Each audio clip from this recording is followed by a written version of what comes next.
ओम नमः शिवाय, नमस्ते। आज मैं आप लोगों के साथ में ग्रहों की श्रृंखला में जो अगला ग्रह बुध है, मरकरी, उसके बारे में बात करूँगी। तो आप लोगों से रिक्वेस्ट करूँगी कि वीडियो को पूरा ज़रूर देखिएगा, लास्ट तक देखिएगा। और साथ में अगर आप लोग पहली बार देख रहे हों, तो प्लीज़ आप हमारे चैनल को ज़रूर सब्सक्राइब करिए, लाइक करिए, शेयर करिए, बेल आइकन प्रेस करके रखिए। चलिए बात करते हैं बुध के बारे में।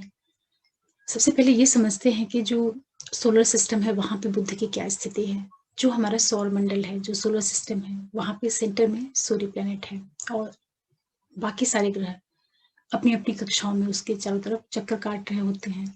तो बुध जो ग्रह है, वो सूर्य के सबसे पास वाला ग्रह है। जो सबसे पहले नंबर का ग्रह है, वो बुध है।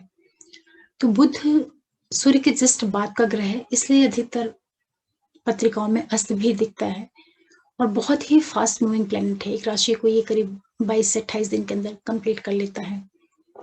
और बुध जो है सूर्य के पास होने की वजह से मोस्टली ये सूर्य से 1 या 2 घर आगे पीछे ही रहता है और अधिकतर पत्रिकाओं में तो ये सूर्य के साथ में बैठा होता है।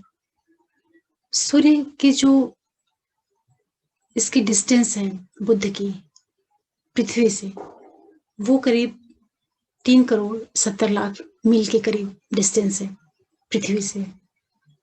पृथ्वी और सूर्य के बीच का ये डिस्टेंस है और बुध का जो व्यास है वो 3140 मील के करीब है। और दूसरा ये है कि बुध जो ग्रह है ये चंद्रमा से आकार में बड़ा है लेकिन पृथ्वी से छोटा है। ये बुध की कुछ बेसिक चीजें हो गई। और बुध जो है इनर ऑर्बिट का प्लेनेट है। आप लोगों ने इतना समझ लिया कि बुध की क्या स्थिति है सोलर सिस्टम में। अब ये समझते हैं कि जो बुध ग्रह है ये किन चीजों का कारक है। बुध देखिए किसी की भी पत्रिका में जो कारक होता है ये सबसे पहले वाणी का कारक होता है, त्वचा को व्यक्त करता है। कोई व्यक्ति की कम्युनिकेशन स्किल कैसी है उसको बुध प्लैनेट दिखाता है, बुद्धि को दिखाता है, व्यवसाय को दिखाता है। और जो राशियां हैं जिनके ऊपर इसका आधिपत्य है, इसकी जो प्रमुख राशियां हैं जिनका ये स्वामी होता है वो मिथुन होती हैं और कन्या होती हैं। ये इसकी खुद की राशियां होती हैं और बुध मिथुन राशि में सामान्य फल देगा, लेकिन जो कन्या राशि होगी वो इसकी उच्च की राशि होती है और जो इसकी नीच की राशि होती है वो मीन होती है। मीन में ये अच्छी स्थिति में नहीं पाया जाता है।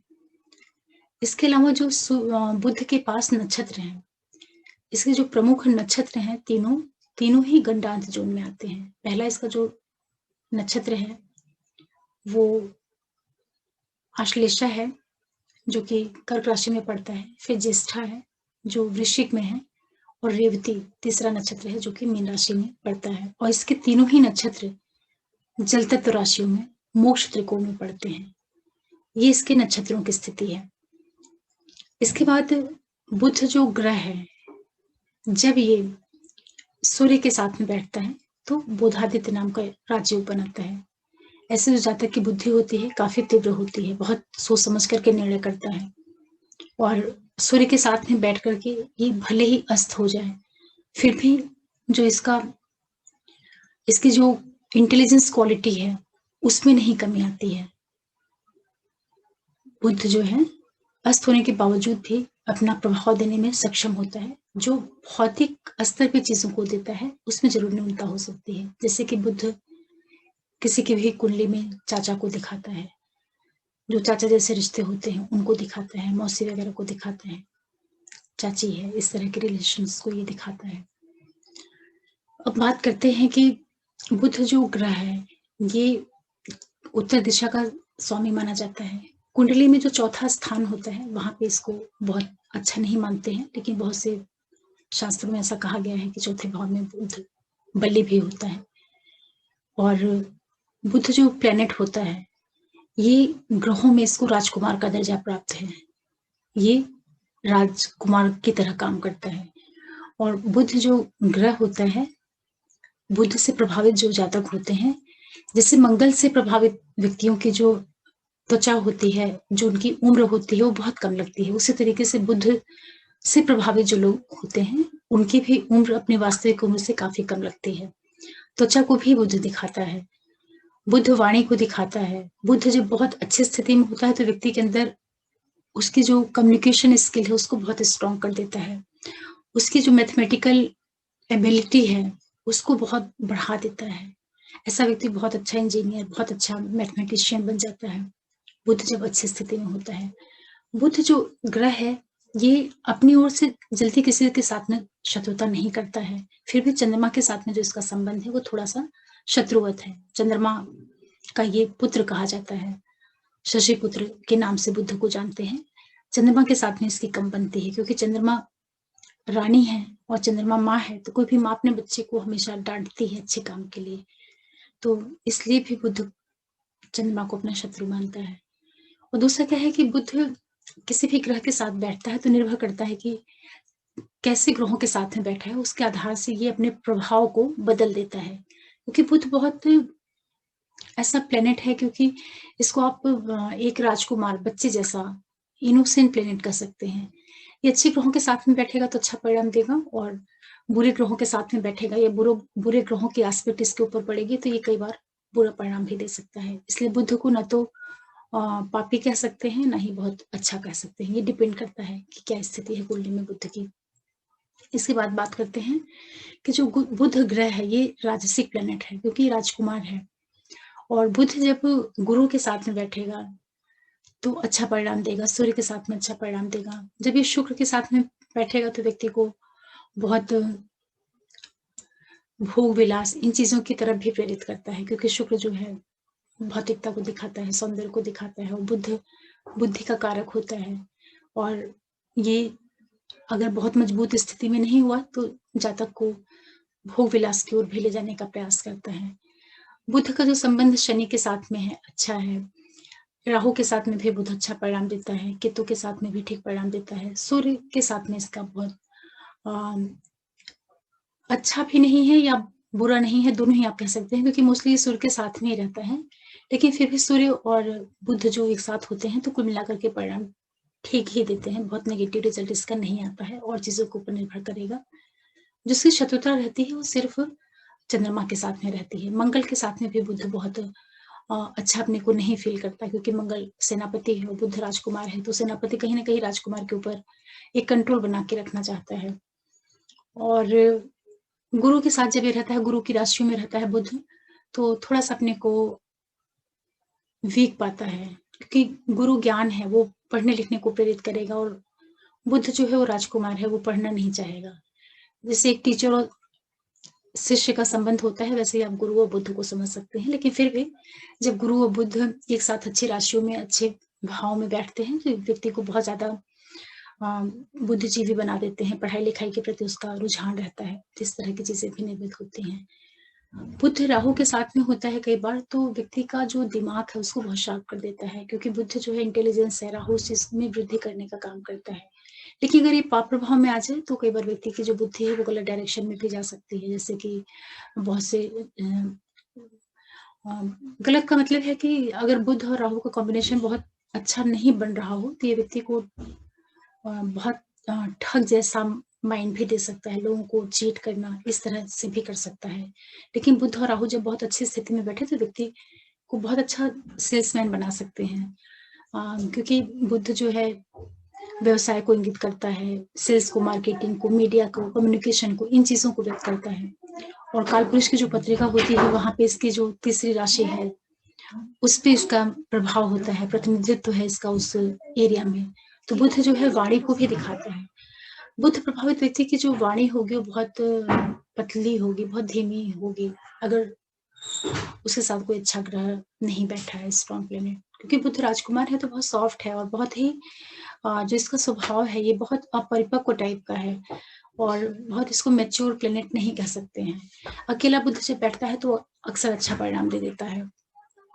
केंद्र में जब बुध बैठता है तो भद्र नाम का राजयोग बनाता है। 1, 4, 7, 10 में जब अच्छे स्व क्षेत्रीय होकर के, अमृत क्षेत्रीय होकर के बैठता है तो ये अच्छा राजयोग देता है और भद्र योग काफ़ी अच्छा योग माना जाता है, पंच महापुरुषों में योग होता है ये भी। इसके अतिरिक्त जो बुध प्लैनेट है, ये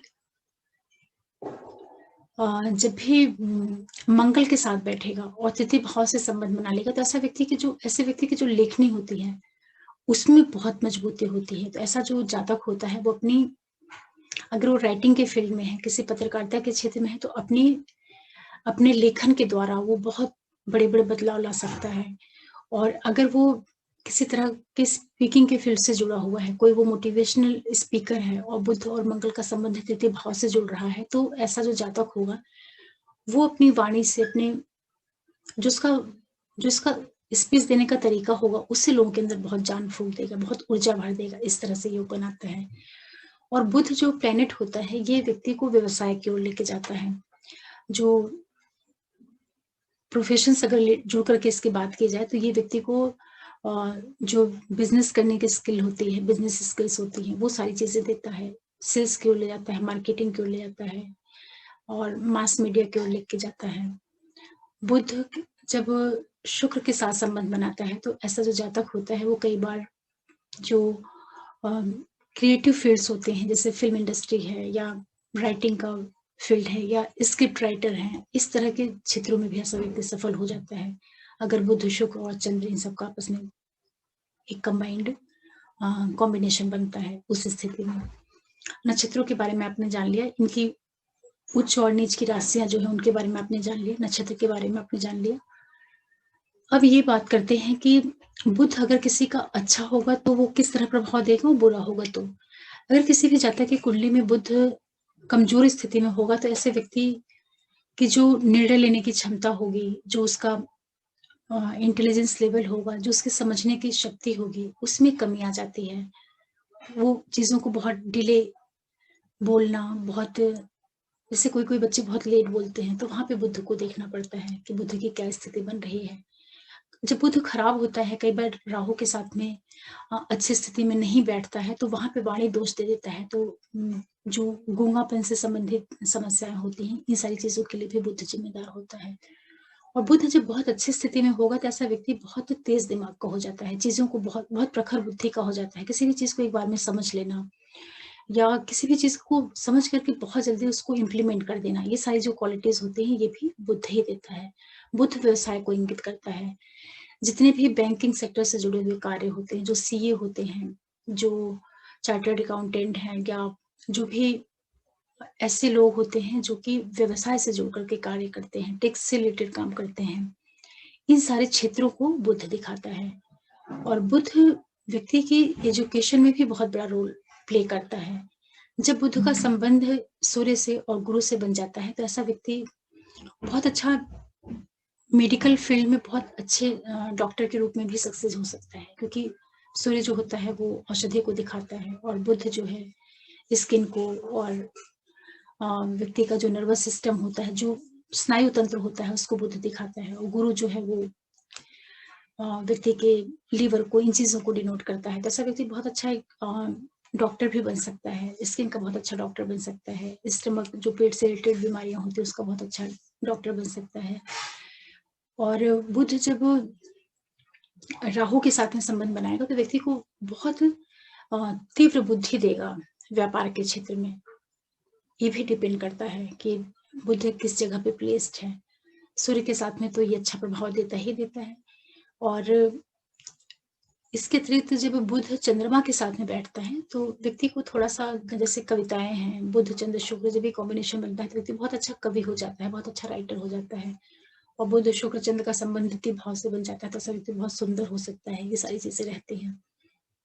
इसके बाद जब बुध मंगल के साथ में होगा, तो बुध हालाँकि मंगल के साथ में अपने को बहुत मजबूत नहीं पाता है, लेकिन फिर भी परिणाम कुल मिलाकर के इनका अच्छा आता है, क्योंकि बुध जो है वाणी को, व्यवसाय को दिखाता है और मंगल ऊर्जा को दिखाता है, एनर्जी को दिखाता है। तो ऐसा व्यक्ति व्यवसाय भी करेगा तो काफ़ी अच्छा व्यवसाय कर सकता है, या मंगल से रिलेटेड क्षेत्रों का व्यवसाय कर सकता है। इस तरीके से आप इसको समझ सकते हैं।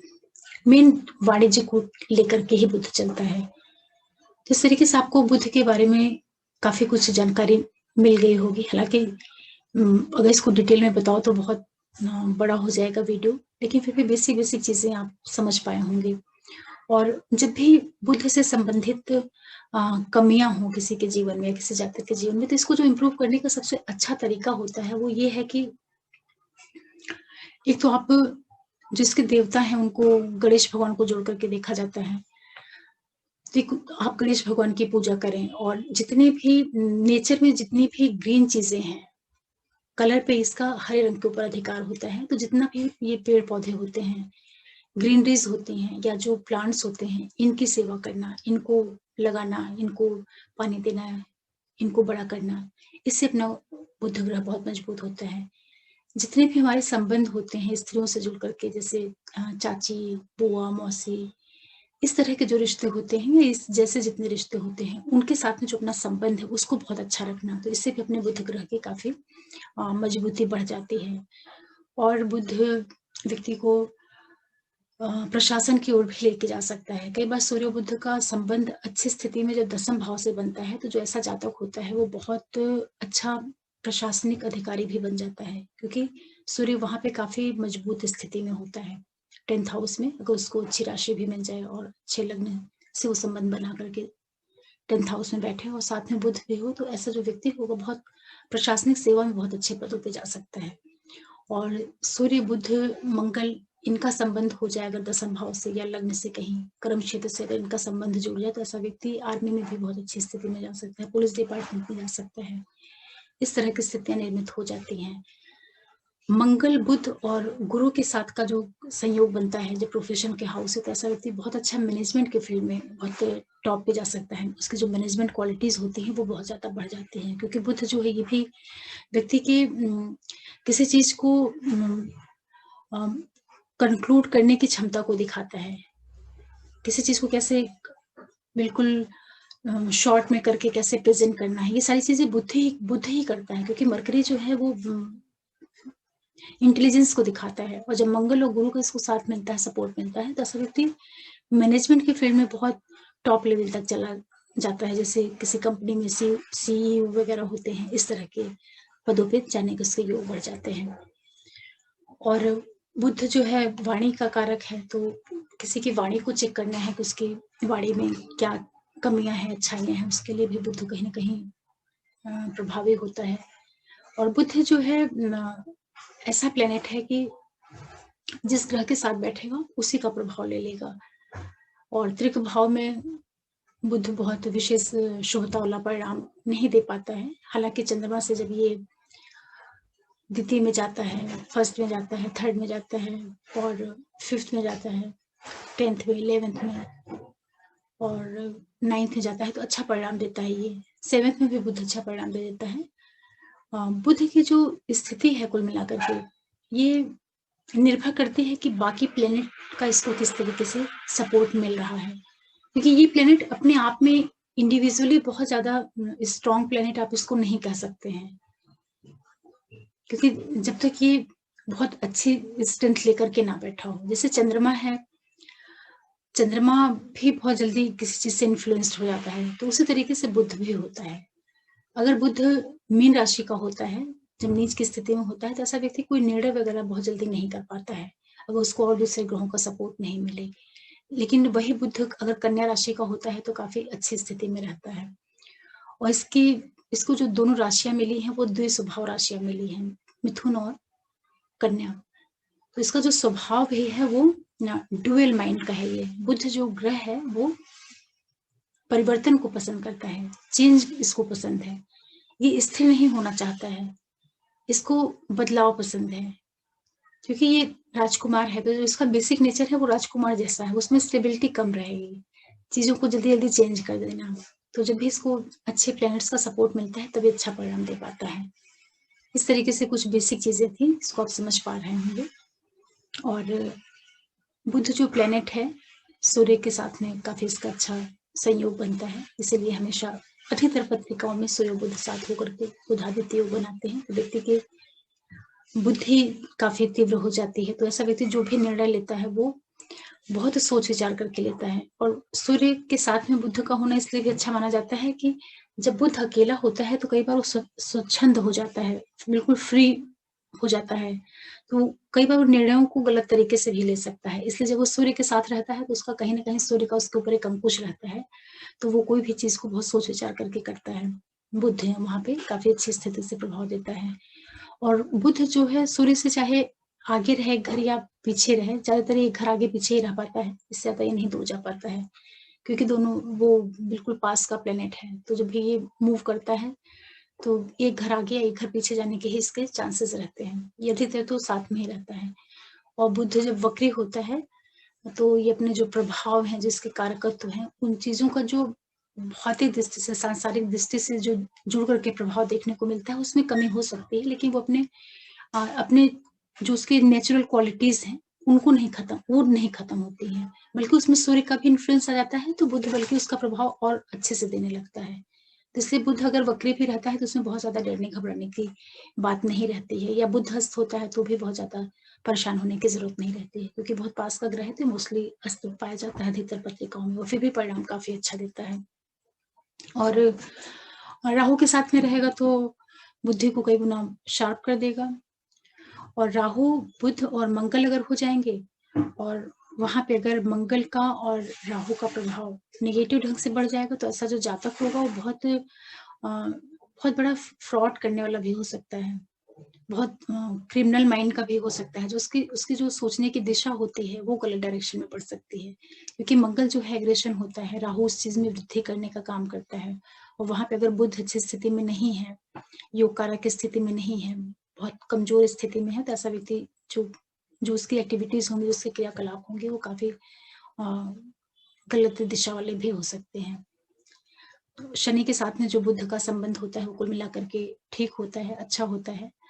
हालांकि शनि और बुध जब एक साथ सप्तम भाव में बैठते हैं, संबंध बनाते हैं, तो ये दोनों मिलकर के एक नपुंसक योग भी बना देते हैं, क्योंकि शनि वैसे भी बहुत ही कोल्ड प्लेनेट है, और बुध जो होता है वो बच्चा प्लेनेट है, या कह लीजिए कि उसको बहुत इमेच्योर ग्रह कहा जाता है। तो शनि और बुध जब सब सातवें भाव में बैठ जाएं एक साथ, या वहां से कुछ संबंध बनाए नक्षत्र लेवल पर या दृष्टि के द्वारा, तो थोड़ा सा उसको विशेष रूप से उसको देखना चाहिए, वो नपुंसकता योग को दिखाता है। ऐसे कुछ छोटी छोटी चीजें हैं। और त्रिक भाव में ये कोई विशेष प्रभाव नहीं देता है, क्योंकि सॉफ्ट प्लेनेट है, तो 3, 6, 8 और 12 भाव से जब ये संबंध बनाता है, तो कोई विशेष परिणाम देने में अपने आप को सक्षम नहीं पाता है। गुरु की राशि में बहुत विशेष अच्छा परिणाम नहीं दे पाता है। सूर्य के साथ में अच्छा रहेगा, और गुरु के साथ में भी अच्छा परिणाम दे देता है। उनकी राशियों में नहीं उतना मजबूत पाता, लेकिन जब साथ में बैठता है, जैसे बुध और गुरु साथ बैठेंगे तो अच्छा रिजल्ट देगा, लेकिन बुध की जब राशि गुरु की राशि में बैठ जाएगा, तो वहां उतना सक्षम नहीं रहेगा। इस तरीके से आप समझ पा रहे होंगे। फिर कभी भी पत्रिका को आप देखें, तो नवमांश कुंडली में भी बुध की स्थिति को देखिए, वहां से भी उसकी स्ट्रेंथ पता चल पाएगी। तो आज हम लोगों ने बुध के बारे में, उसकी राशियों के बारे में, नक्षत्रों के बारे में, क्या वो देता है, क्या उसके कारकत्व हैं, किन चीजों पे उसका आधिपत्य है, कैसे गुरु बुध वीक हो तो किन चीजों से उसको मजबूत किया जा सकता है, उसको कैसे स्ट्रेंथ दी जा सकती है। और बुध के लिए जो है, जो दान की वस्तुएं होती हैं, वो ग्रीन चीजें लोगों को दान करना, जैसे गाय वगैरह को चारा खिला देना, हरा चारा दे देना, और पेड़ पौधों की सेवा करना, ग्रीन कपड़े पहन के रखना, ये सारी चीजें बुद्ध को स्ट्रॉन्ग करती हैं। और जो अंक होता है, उस पे 5 नंबर पे इसका अधिकार होता है बुद्ध का, 5 नंबर को लेकर के चलता है। तो जब भी कभी बुद्ध की महादशांतर प्रत्यंतर में व्यक्ति गाड़ी वगैरह भी खरीदता है, तो ज्यादा चांसेस होते हैं कि उसकी गाड़ी के नंबर में कहीं 5 नंबर आ जाए, या मोबाइल में उसके 5 नंबर आ जाए, या जो हाउस वगैरह ले ले तो उसमें कहीं 5 अंक आ जाए। ऐसे संयोग देखने को मिल जाते हैं कई बार। ये सब बहुत सामान्य चीजें थी बुद्ध के लिए, और बहुत अच्छा प्लेनेट है, बहुत शाइन करता है, बहुत इसके अंदर बहुत चमक है, बहुत चमकता हुआ जो प्लेनेट है वो बुध है, क्योंकि सूर्य के बहुत पास है, तो पूरा जो रेज है, जो पूरी लाइट है, वो बुध के ऊपर पड़ती है। तो बुध इसीलिए बहुत ही ब्राइट प्लेनेट है, इसीलिए जिसका बुध बहुत अच्छा होता है, उसकी बुद्धि बहुत अच्छी होती है, उसकी वाणी बहुत अच्छी होती है, उसकी मैथमेटिक्स बहुत अच्छी होती है, उसकी कम्युनिकेशन स्किल बहुत अच्छी होती है। और शरीर में जिसका आधिपत्य होता है, वो जो अपना गर्दन वाला हिस्सा होता है, गले वाला जो हिस्सा होता है ये, और जो अपने शोल्डर्स होते हैं, उसके ऊपर बुध का आधिपत्य होता है। तो जब भी कभी कोई थ्रोट वगैरह से रिलेटेड डिजीज के बारे में विचार करना हो, तो वहां पे बुध प्लेनेट को जरूर चेक करना चाहिए कि उसकी क्या स्थिति है, कहाँ पे वो प्लेस्ड है। तो आशा कर रही हूँ कि आप लोगों को बुध के बारे में कुछ सामान्य जानकारी मिल पाई होगी। आज तो मैंने बहुत शॉर्ट में बताया है, फिर आगे चल कर के जब ये सीरीज कंप्लीट हो जाएगी और कभी बुध के ऊपर डिटेल में बात करूंगी तो इसके बारे में और भी चर्चा करूंगी। फिर बुध अलग-अलग लग्नों में जब बैठता है तो किस तरह से प्रभाव देता है, अलग-अलग राशियों में जब बैठता है तब कैसे प्रभाव देता है, अलग-अलग भाव में जब ये बैठता है तब इसका कैसा प्रभाव होता है, अलग-अलग ग्रहों के साथ जब इसका कॉम्बिनेशन बनता है तब कैसे इसका प्रभाव होता है। ये सब इसके कई इसके जो फर्दर डिविजन्स हैं वो बहुत ज़्यादा हो सकते हैं। हर लगन में, हर एक राशि में, हर भाव में इसका जो परिणाम देने का तरीका होगा उसमें भी परिवर्तन आ जाएगा। लेकिन ओवरऑल जो बुध रहेगा वो व्यक्ति के मानसिक मजबूती को, उसकी बौद्धिक क्षमता को, सबसे अधिक तो उसकी बौद्धिक क्षमता को दिखाता है। इसलिए बुध का मजबूत होना, बुध की उच्चता की जो स्थिति होती है वो काफ़ी अच्छी मानी जाती है। ऐसे व्यक्ति का जो मेमोरी होती है वो बहुत शार्प हो जाती है। अगर बुध अच्छा है तो ऐसा व्यक्ति बहुत उसके अंदर राइटिंग स्किल बहुत अच्छी हो जाती है। कम्युनिकेशन की स्किल तो अच्छी होती ही होती है, लेकिन वो राइटिंग स्किल को भी बहुत इम्प्रूव कर देता है। क्योंकि तीसरी जो राशि मिथुन है, तो मिथुन जो है वो कम्युनिकेशन को भी दिखाती है और राइटिंग स्किल को भी, क्योंकि तीसरा जो भाव होता है वो राइटिंग को भी लेकर के चलता है, लेखन को, प्रकाशन को, इन चीजों को भी लेकर के, सेल्स को, मार्केटिंग को। तो बुध का जो डायरेक्ट और इनडायरेक्ट संबंध बनता है वो कहीं ना कहीं वाणी से बनता है, राइटिंग फील्ड से बनता है, और जितने भी बोलने वाले फील्ड हैं, जो बहुत अच्छे ओरेटर होते हैं, बहुत अच्छे वक्ता होते हैं, जो बहुत अच्छे मोटिवेशनल स्पीकर होते हैं, उन सभी की हॉरोस्कोप में कहीं न कहीं बुध का प्रभाव ज़रूर बहुत अच्छा होगा। जो बहुत अच्छे मैथमेटिशियंस होते हैं वो भी, और बुध मंगल और कॉम्बिनेशन बनाते हैं तो कई बार व्यक्ति को बहुत मैथमेटिक्स में बहुत तेज कर देते हैं। इंजीनियरिंग के फील्ड में भी लेके जाते हैं।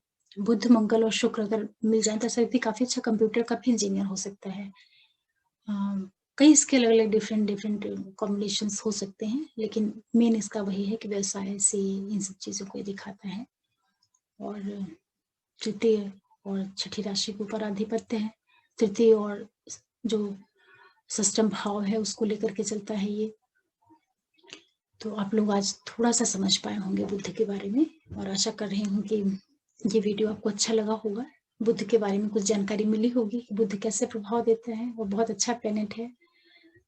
थोड़ा-सा मनमौजी प्लैनेट है, क्योंकि राजकुमार है तो इसकी जो क्वालिटीज़ भी होंगी वो बच्चों जैसे ही होंगी।